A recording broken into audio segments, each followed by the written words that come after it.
और राजा दशरथ ने गुरु विश्वामित्र का आदेश सुना और सुन करके वहां से चल दिए। गुरुवर का आदेश सुने मुझ तुझे महिपाल आज्ञा यदि प्रबंध दिया कर दी तत्काल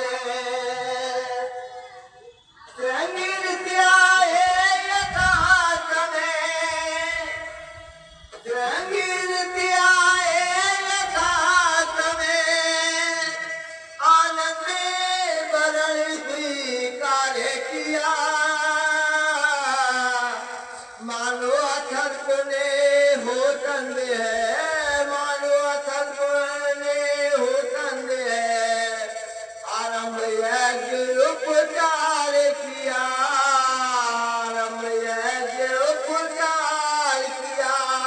जय श्री राम।